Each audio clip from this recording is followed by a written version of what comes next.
ধরনের বিয়োগ থাকলে আপনারা কিভাবে শর্ট ট্রিক ব্যবহার করবেন আসুন করে দেখাই। এখানে কি করবেন দেখুন, এই কার্ড বাড়িয়ে নেবেন, 30 করে নিলেন, কত বেশি রয়েছে দেখুন 36 বেশি রয়েছে। এবার আমরা কি করবো, 36 আর 1 যোগ করে দিন, হয়ে গেল 37 হয়ে গেল। তারপরটা এখানে দেখুন, এখানে 8 বাড়িয়ে দিন, 40 হয়ে গেল, কত বেশি রয়েছে 26 বেশি রয়েছে, 26 আর 8 যোগ করে দিন, কত হচ্ছে 34, এটিও হয়ে গেল। এখানে কি করবেন, এখানে 7 বাড়িয়ে দিন, এখানে কি করবেন 27 বেশি রয়েছে, এবার দেখে নিন 27 সাথে কত হচ্ছে 34, এটিও হয়ে গেল।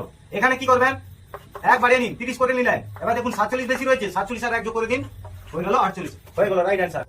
এরপরটা দেখুন, এখানে 11 বাড়িয়ে দিন, এখানে হচ্ছে কত 110, 110 আর 1 যোগ করে দিন, 111, হয়ে গেল রাইট অ্যান্সার। এখানে 7 যোগ করুন, এখানে হচ্ছে 114 বেশি আছে, 114 আর 7 যোগ করুন, 121, হয়ে গেল রাইট অ্যান্সার। এখানে 1 যোগ করুন, এখানে হচ্ছে 104, 104 আর 1 যোগ করুন, হয়ে গেল 105, রাইট অ্যান্সার। তারপর এখানে দেখুন 4 যোগ করুন, এখানে হচ্ছে 87 বেশি রয়েছে, 87 আর 4 যোগ করুন, 91, হয়ে গেল রাইট অ্যান্সার। তারপর এখানে 3 যোগ করুন, এখানে রয়েছে দেখুন 72 বেশি রয়েছে, 72 আর 3 যোগ করুন, হয়ে গেল 95। কেমন লাগলো আজকে আমার ম্যাজিক ট্রিক অবশ্যই কমেন্টে জানাবেন। আর এই ধরনের নিত্য নতুন টপিক দেখতে গেলে আমার চ্যানেলকে অবিলম্বে ফলো করুন, সাবস্ক্রাইব করে পাশে থাকুন। দেখা হচ্ছে পরের ভিডিওতে, প্রত্যেকে ভালো থাকবেন, বাই বাই।